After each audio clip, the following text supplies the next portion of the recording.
Good morning. You're listening to WIFO-FM in Jessup. Big Dog Country Radio, 105.5 FM. It is now time for the world-famous Butch and Bob Show, brought to you by First Southern Bank, Damon's Famous Fingers and Wings, Murphy Builder Supply, and O'Quinn and Associates.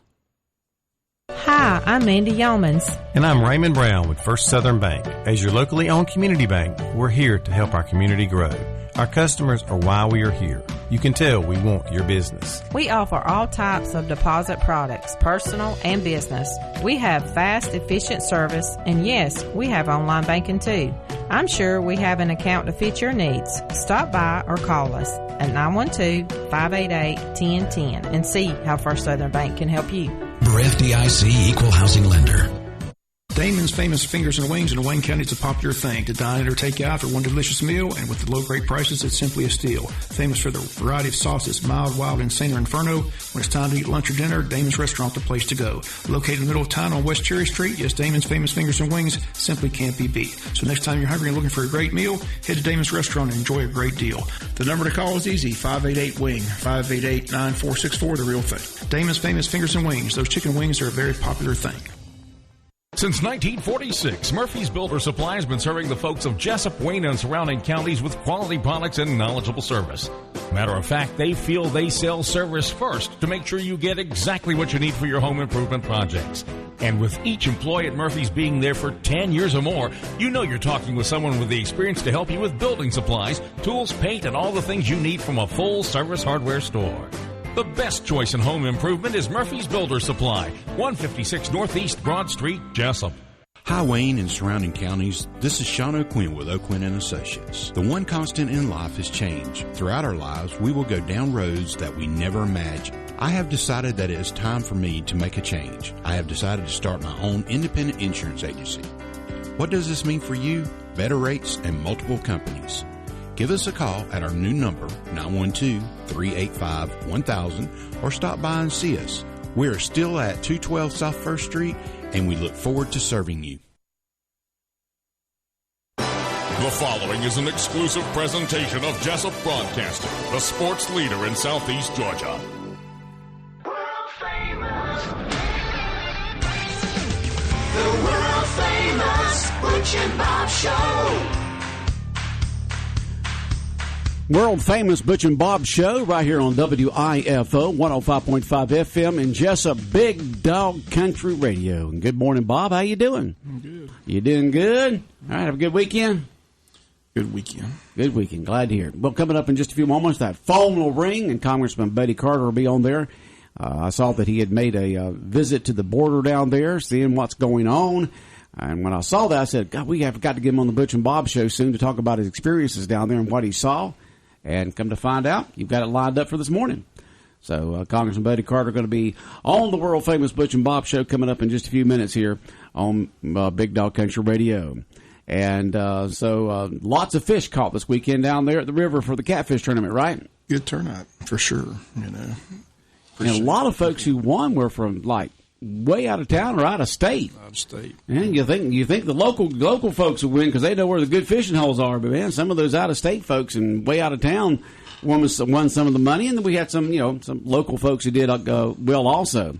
But it was good to see that so many folks came in from the states around us. Okay, there's Congressman Buddy Carter, and Bob, I'm just going to put you right straight on the air with him. Okay, you ready? I'm ready. Are you ready? Here we go. And you're tuned to the World Famous Butch and Bob Show. On the phone with us is Congressman Buddy Carter. Buddy, how you doing today? I'm doing wonderful, Bob. I hope y'all are. Here we are. We're doing good. Like I said, talk to your people. You recently had a trip to the border. You wanted to call and give us the update on what's taking place down there. So tell us what you saw. Well, unfortunately, Bob, I didn't see any improvement since I was down there last time, which was about a year ago. I've been to the border 5 times in the last 8 years since I've been a member of Congress. I think it's important to note that our president, Joe Biden, has never been to the border, not as a senator, not as a vice president, not as president. He's never been to the southern border. And it's a shame because if he were to go, he would see what I saw, and that was overcrowding in the processing centers. Border Patrol agents who are just overwhelmed, who are trained for law enforcement, but instead are having to do humanitarian work and just working in the processing centers, not able to do the work that they were trained to do and that they want to do, and that is law enforcement. And the morale is low among those workers, although I have to say they're doing an outstanding job with the work that they are doing. But at the same time, as you can imagine, the morale is low. And what I saw is one of the worst humanitarian crises, I think, in the world today. And these people who are trying to get across that border, who are knowing that the border is open, and therefore, instead of deterring people from coming to the border because of the policies of this administration, they are encouraging people to come to the border. And I will tell you, if they cancel Title 42, which of course is through the CDC, which is for COVID, if they cancel that, right now they're having between 8,000 and 10,000 encounters every week at that portion of the border, at the Rio Grande Valley sector. There are 9 sectors around the border. The busiest and the most traveled sector is the Rio Grande Valley sector, where we were in McAllen, the southernmost part of our border. Right now, they're having 8,000 to 10,000 encounters every week in that sector. If Title 42 is lifted, they estimate that they will have anywhere from 18,000 to 20,000 encounters.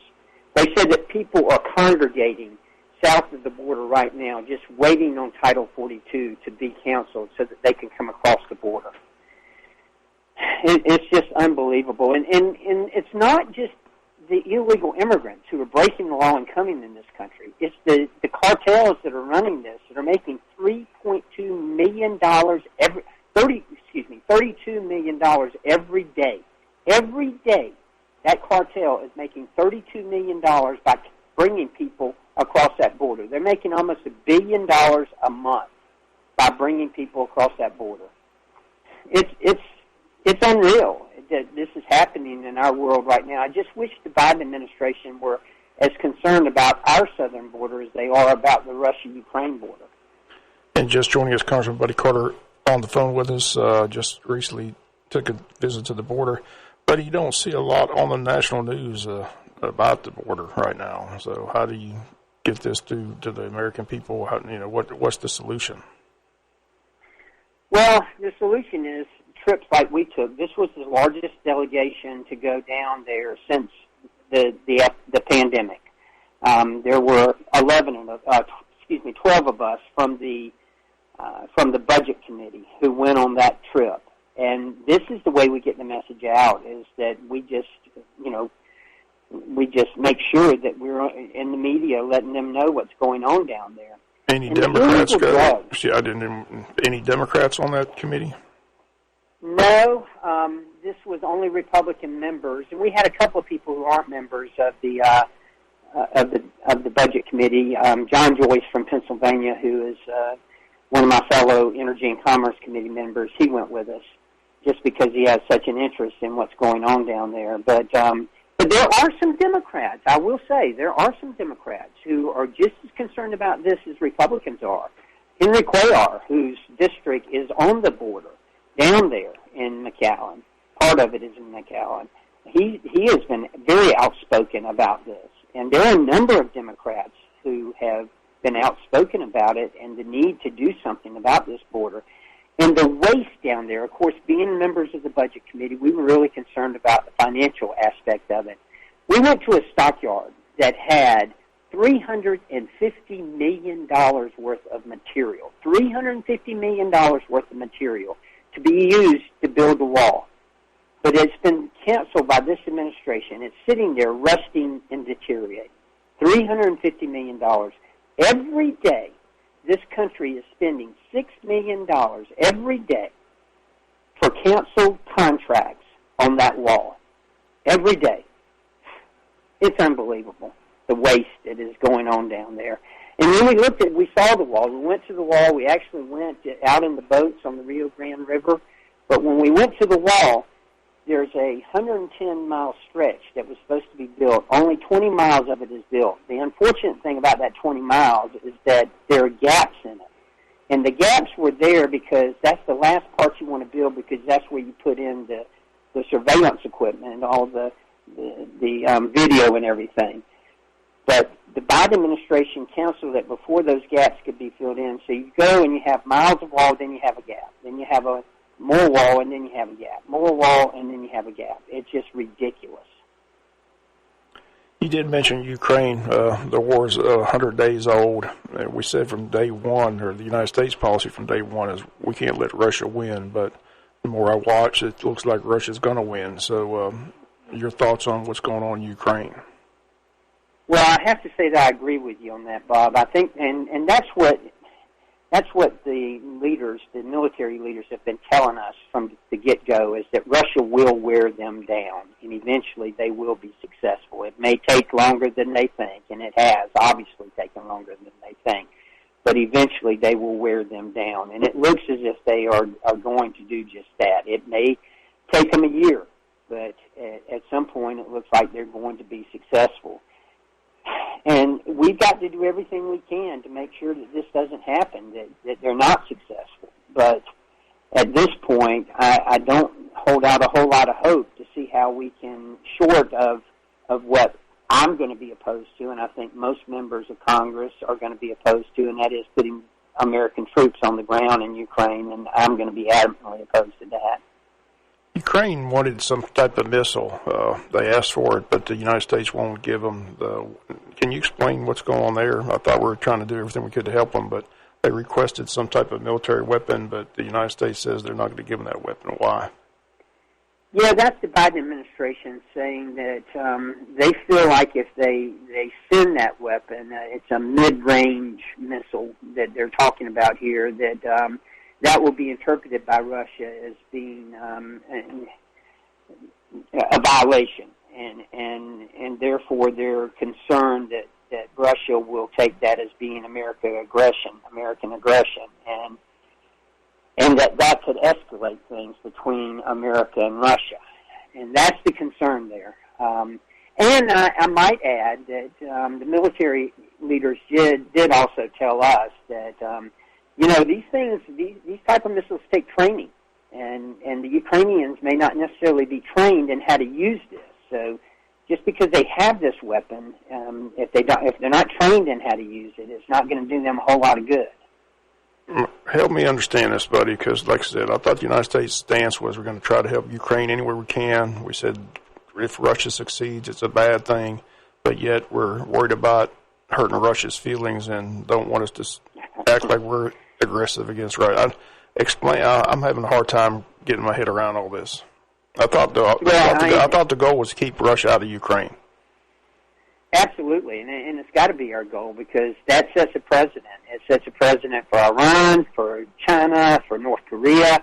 They all see this, and that's the concern we have. But the Biden administration has made the decision that would be crossing the line, and that Russia would interpret that as being American aggression. And I don't know how to explain it. I don't agree with it.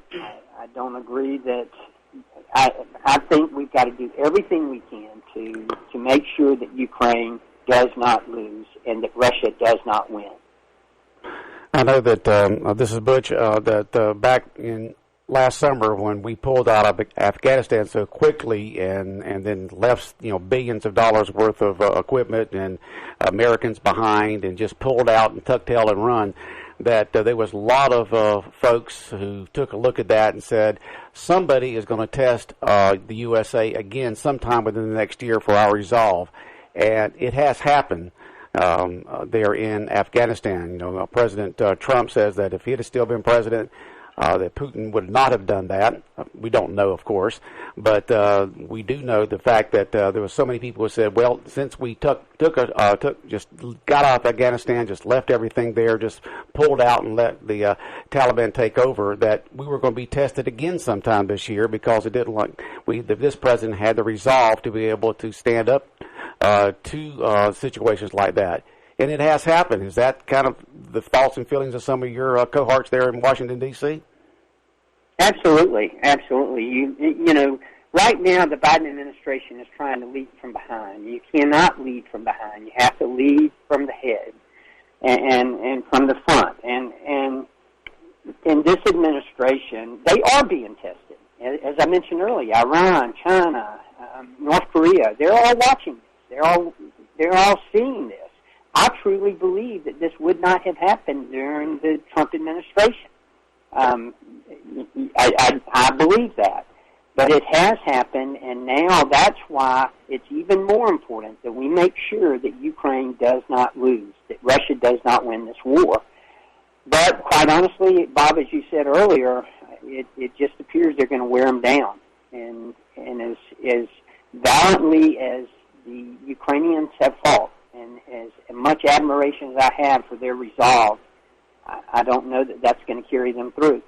I was watching something on the History Channel over the weekend. It was about the hunt for Osama bin Laden, and that back when President Obama made the decision to go into Pakistan, they wasn't 100% sure that was Osama bin Laden in that compound, but they had the gut feeling it was.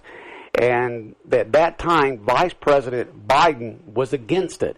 He said unless we knew 100% that was bin Laden, we should not go in there. And he advised the President Obama not to go into Pakistan to try to apprehend Osama bin Laden. But we do know that President Obama did make that decision.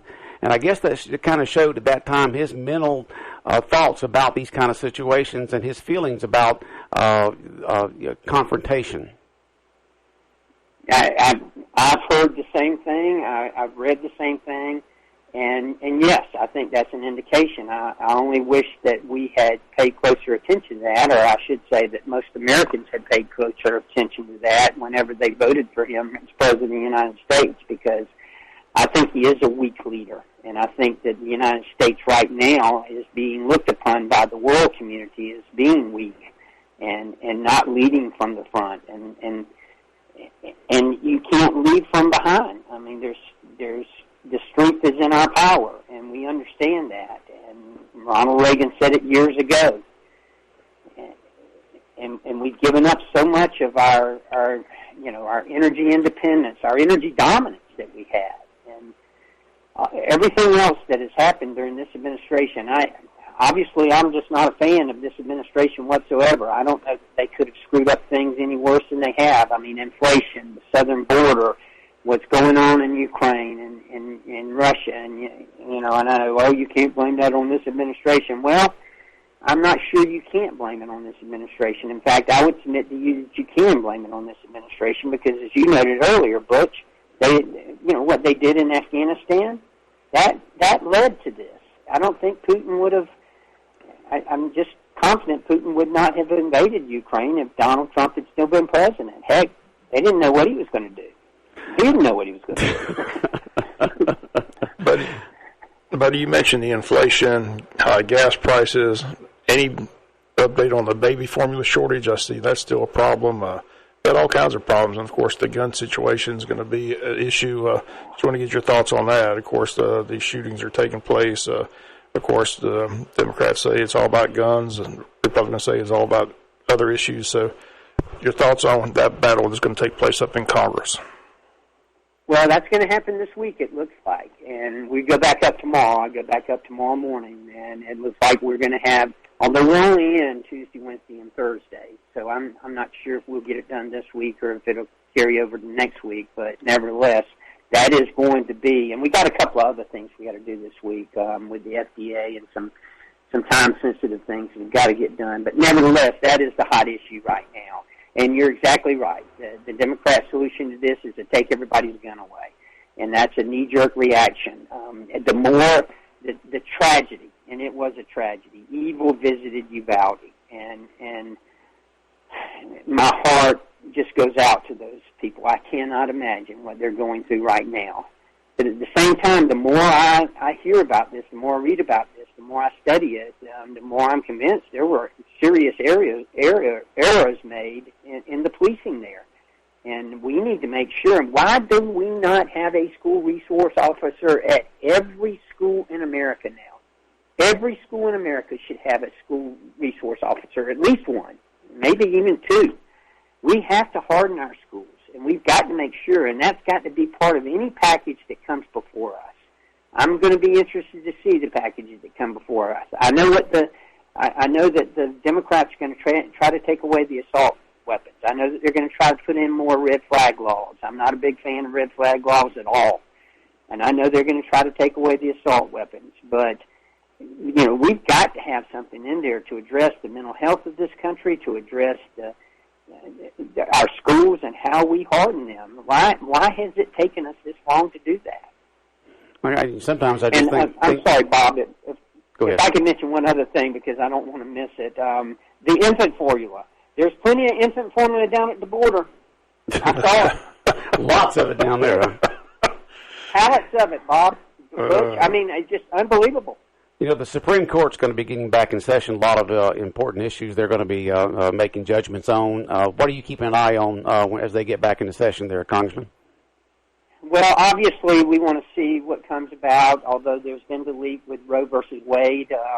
You know, there's talk that John Roberts is still trying to work out some kind of compromise among the jurists, and that, to me, will be the most interesting of the rulings that come out. But those should be coming out within the next few weeks, and it's always interesting to see what the Supreme Court does.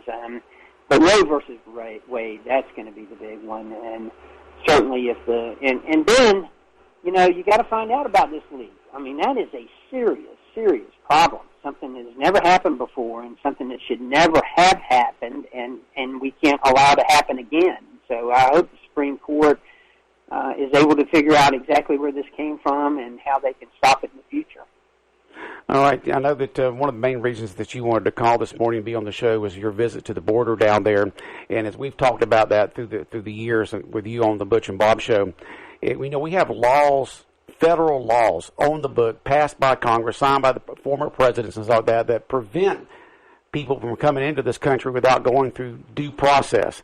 And how can an administration legally just turn their back on laws just to let people just come across the border without going through due process and doing it legally? I mean, they're called illegal aliens for one reason.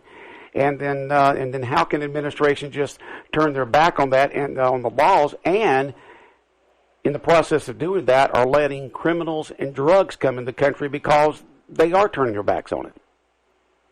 To your point, Butch, there were 4 things that the Border Patrol agents told us needed to be done down there. First of all, we need to build the wall.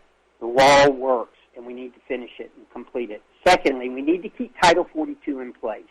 Title 42 is keeping people from coming across that border.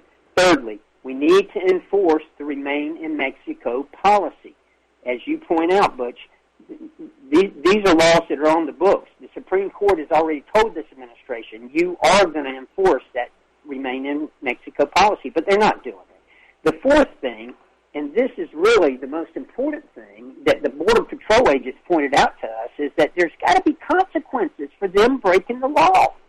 Right now, they're more concerned about how quickly they can process these people and get them through the processing and get them dispersed throughout our country, because they're saying, oh, we can do it in 48 hours. Well, I don't want it to be easy.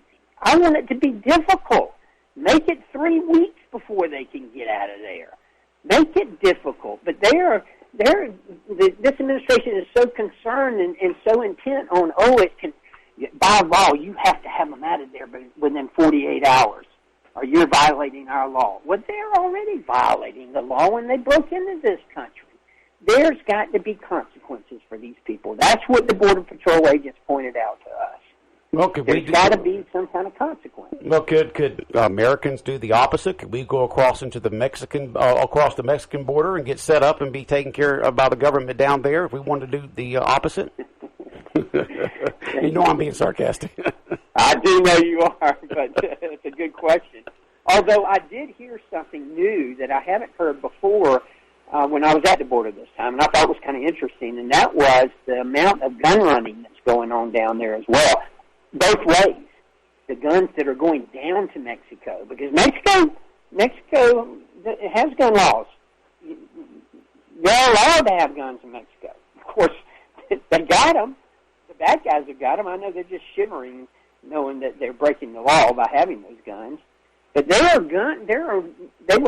Texas State Patrol was telling us about how many stops they've made from gun runners who were running guns down to Mexico. I never realized that in the first times I'd been down there, that it was such a problem. Wow. What do you think will happen, let's say, if the Republicans take over the Senate and take over the House in November or take over next January? Do you think that there are going to be hearings on the border situation, laws that are not being enforced, possible grounds for impeachment for anything of that sort? You hear all kinds of things out there. What are your thoughts? You're there in Washington. What do you hear? Absolutely. I think there'll be numerous hearings and investigations. Look, we're going to take back the House. I'm very confident of that, and we're going to have a big number in the House, and we're going to do a lot of great work. The Senate, I think, is going to be close, but I do think we'll still take it back. But it will be close. We won't have a 60-vote margin by any stretch of the imagination. It might be 51 or 52 Republican, but nevertheless, I do think we'll take it back. That will force this president to have to work with us if he's going to get anything done. My hope is that he will do as Bill Clinton did during his midterm and make a shift and start working across the aisle and see what we can get done here, because Lord knows our country needs it right now with everything that's facing us, with inflation, with crime, with all the crime that's going on in our cities right now is just horrendous. Every day I get up, I turn on the news, just hear about all these mass killings and everything. It's just we've got to get our arms around this. Well, here it is June, and they've already had 200 murders in Chicago so far this year. It's the Wild West there in Chicago and other cities around the country where you've had DAs or mayors or the administration of those particular cities just say, hey, we have to understand what's going on here, and just kind of try to, really they don't want to enforce the laws that are there and try to make it difficult. So the bad guys in a lot of these cities are just running rapid from the things that I've said, that I've seen and read and heard. Well, they are. And again, and a lot of this is being tied back to the district attorneys not really processing these people and prosecuting them like they're supposed to be doing. And so, we think that, and they are important, national elections are important. Obviously, our leadership at the national level is extremely important. But these district attorneys, these races are extremely important at local levels as well. In our local communities, whether these district attorneys are going to prosecute these people or just turn their head and ignore it, that's extremely important as well. I know that one of the big problems of the big cities, and even in some small towns, because I've heard talk around here about the homelessness, about the people who are homeless seem to be able to put up a tent or a sleeping bag or a box or wherever they want to, and no one does anything about it. I mean, you see that rampant in L.A. And San Francisco, and I'm not sure how it is there in Washington, D.C., but what do we do to help solve this problem with these people who are homeless who just set up wherever they want to, basically, and nothing's being done about it? Well, first of all, it is a big problem in Washington, D.C. Out in Seattle and Portland and those areas, it is horrendous. San Francisco. And, yes, we've got enough problems here in America that we need to address them. There's no question about that. And the sad part about the homelessness is that so many of them are veterans. Oh, that just breaks my heart to see that. And that's something that we've got to address as well. No doubt about that. Bob, anything else for our congressman this morning? You taking care of Griffin Boykin? Taking care of Griffin Boykin? Yeah, he's working for you up there in Washington, D.C. I just wonder how that's going. Yeah. It's going well. He's doing well. We're glad to have him. Well, that's good. One other question locally. Governor Kemp won big here in Georgia. He's not a fan of the former president. Do you think the former president will stay out of that race? I certainly hope he will. I think the Republicans have learned our lesson from what happened in the senatorial runoffs, 16 months ago, and that is that we've got to get out and we've got to vote, and we've got to make sure that Stacey Abrams does not become our next governor. That would just be horrendous. Okay, buddy. Always good talking to you. Appreciate the update on the border again. It just sounds like a mess down there, but I say you don't see a lot in the national news about it. Like I said, as you mentioned, Biden hasn't been to the border. I think the vice president only went one time. Is that correct? That's correct. She didn't go to the right place. She went to El Paso, which is 800 miles from McAllen. And in El Paso, they've got problems, but nothing like they do in McAllen. All right. Well, hopefully we'll get you in the studio soon. Like I said, good talking to you. Appreciate you calling in here on the Monday, and I hope you had a good weekend. And, again, thanks for the update on the border. Thank y'all. Always good to talk to you. Take care, Congressman. Congressman Betty Carter here on the world-famous Butch and Bob Show, right here on WIFO 105.5 FM in Jessup. World-famous Butch and Bob Show here for this Monday morning, the 6th day of June. And it's good the Congressman, gave us almost 30 minutes there, Bob. Probably gone even longer if we needed for him to. But it was good to have him on. As like I said, I saw him on the news and heard him on the news down in there, and didn't say it was a very bad humanitarian crisis going on down there at the border. And I'm glad that he was able to call in and kind of share those thoughts and feelings with us. It's just tragic what's going on down there. And if things were being done right, correct, legally, I don't think you'd be having these problems. Is there any good news out of Washington? You got inflation, you got high gas prices, you got baby shortage formula. I mean, it's just I know, just they don't. That's why I don't watch the national news. Well, we talked about this last summer. You cannot put trillions and trillions of dollars into the economy and then, in a sense, almost shame or force businesses to raise wages like they have over the last year. Not that that's a bad thing. It's just that when you've got that much more money going into the economy, it's the supply and demand. If you've got that much more money being especially artificially pumped into the economy, you're going to have inflation. And then you add everything else that's happened in the country and the world that just adds to it.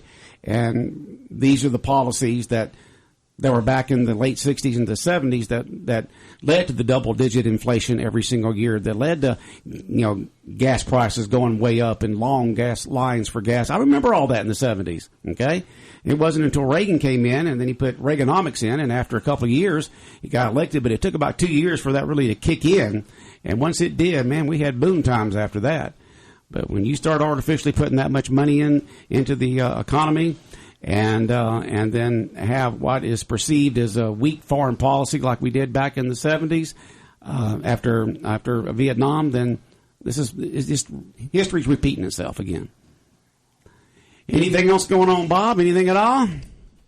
Looking forward to the baseball banquet tonight. That's always a fun event. 6:30 at Coastal Pines Technical College, so looking forward to that. Have the rundown of all the award winners tomorrow here on Local Sports, and going to check in with Coach Shaw. They got the off-season conditioner program kicking in today, so it'll be fun to see how many kids are up there getting bigger, faster, stronger as we get ready for the upcoming football season. Be here before you know it. Okay. Well, Bob, you have a good day.